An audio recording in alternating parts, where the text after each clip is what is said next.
It's a true honor tonight to introduce our featured speaker, former Deputy Chief Justice of South Africa, Dikgang Moseneke.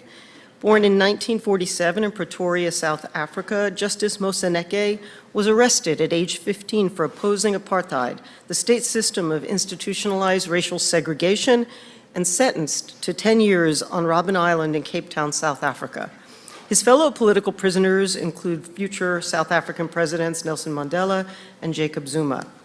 While in prison, Justice Moseneke earned 2 degrees through a correspondence course with the University of South Africa.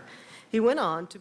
When I was young, one of the early lessons I had to take in was that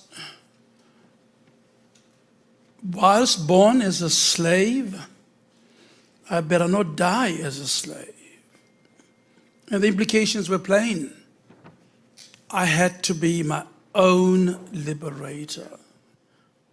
And we decided we must have a name. Of course, we call it Makana, a great, great African warrior who was imprisoned on Robben Island.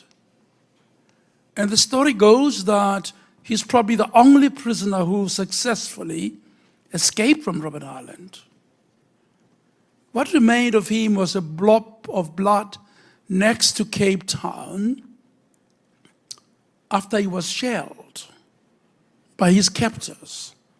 And they believe he was killed just at a point of successfully escaping from Robben Island.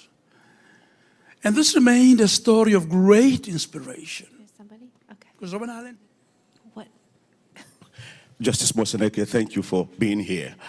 On page 187 of chapter 27, titled The PAC and Indecision, is the following quote by Madiba Nelson Mandela, that tactics are sometimes more important than principle, after he told you the story of the pine tree and the willow tree. I suppose the PAC was insisting on political power and economic power.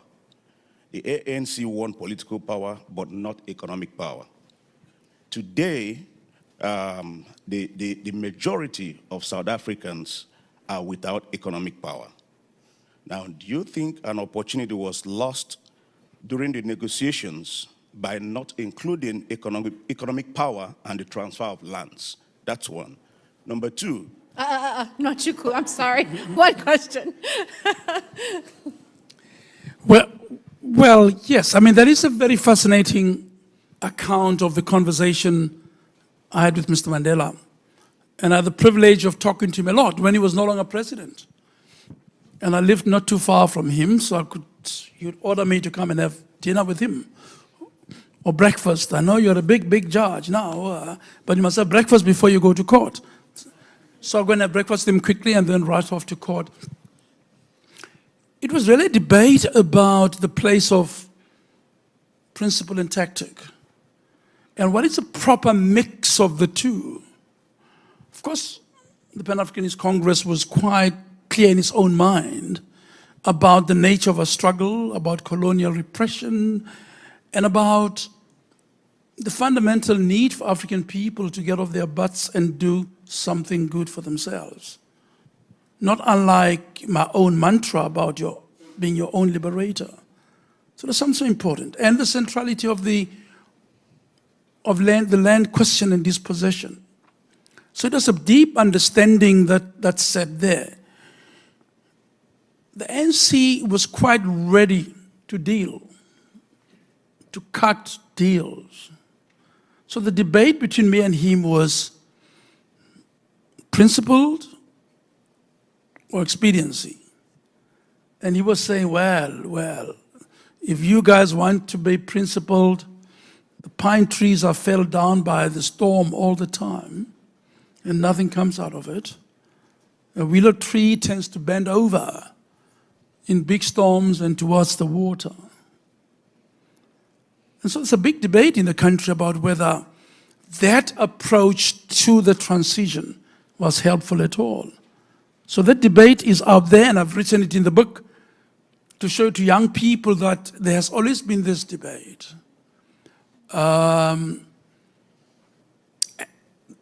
it was always difficult. You see, the balance of forces at the time of transition was something quite important. The apartheid government had not completely collapsed. They chose to settle. If you've been a lawyer before, you'd know that when you go for a compromise, for a settlement, you give some and you take others.